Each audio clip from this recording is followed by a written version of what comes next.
Binisita ko nga yung baboy na alaga nila mama na dati ay pinapadidilaan sa tiyupon. Hi guys, ako nga pala si Roy, ang self-employed content creator. Ngayong araw nga guys ay samahan nyo kung bisitahin yung baboy na alaga nila mama na dati ay pinapadidingalaang sa tiyupon. Nataon kasi ngayong araw na nasa bahay si kuya at siya ang nagbabantay sa aking tindahan. At siya nga rin pala yung nagsabi sa akin na umahon sa bundok para nga daw mai-vlog ko na rin. Mahigit isang buwan na nga rin akong hindi nakakaahon sa bundok dahil ako nga ang nagbabantay sa aking tindahan. At tamang tama din dahil hindi na nga maputik ang daan kaya hindi nakakatamad umahon ng bundok. Di ba guys, nakakatamad naman talagang umahon ng bundok kapag maputik ang daan tapos malayo pang yung pupuntahan. Ito nga pala guys na pupuntahan ko na kung saan dun sila mama nag-i-stay ay medyo may kalayuan nga din. Siguro nga ay meron din kalahating oras na lakarin simula dun sa bahay hanggang dun nga sa bundok. Pero guys, kung si mama nga ang kasama ko ay sigurado nga abutin kami ng isang oras sa daan bago kami makarating dahil maya-maya ang pahinga nun. Nakakapagod naman talaga guys pag paahon, gawa puro bundok nga ang dadaanan mo. By the way guys, kita nga pala namin dito yung dagat. Sabi nga ng iba, dagat daw yan ng Ginyangan, Quezon. Tapos ito pa guys, ito nga pala yung pinakamahabang ahonin dito sa amin. Ang tawag nga pala namin dito ay pabumbungan. Kaway-kaway naman guys sa mga nakaahon na dito. Sigurado ako na bago ka makarating sa tuktok ay pagod na pagod at hihingalin ka nga sa haba ng aahonin mo. Pero wala kayong sinabi sa pamangkin ko, tinatakbo niya nga lang ito pag ahon. Tinan nyo naman, halos di na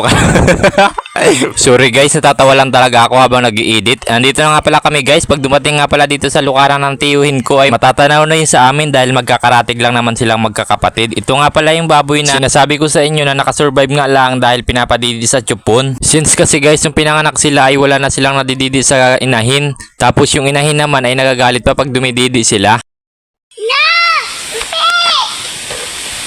Sayun. Isayon-sayon na pangit. Pangit mo nga. Bisa mo na.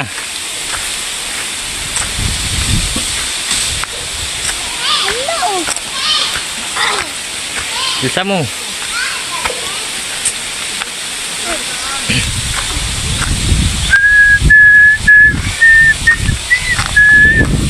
Nya, na ito si Tito Roy. Nya, ito si Tito Roy. At yun na nga, hindi pa kami nakakarating ng kubo ay nagsisinigaw na yung pamangkin ko. At naabutan nga namin si Papa na nag-aayos ng kulungan ng kanyang mga manok. Pero ako ay nagdiretso na nga dito sa kubo nila mama. Naabutan ko nga si mama na nagtatahi dyan. At dumiretso na nga rin ako sa loob niyan pagkalapag ko nung aking dala. Pagkapasok ko nga ay bumungad kagad sa akin itong natiba ni Papang saging na saba. Tapos yun, ang bukal lang ako dito sa banggirehan ni mama at naghanap kung anong pwedeng makakain. Tapos nakita ko nga itong ubing puti. O di ba kakarating lang, nakamirinda kaagad. Time check guys, alas 2 na nga ng hapon kami nakarating.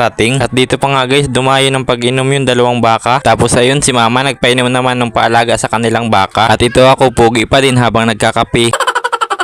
At sige guys, hanggang dito na lang muna. Bye bye.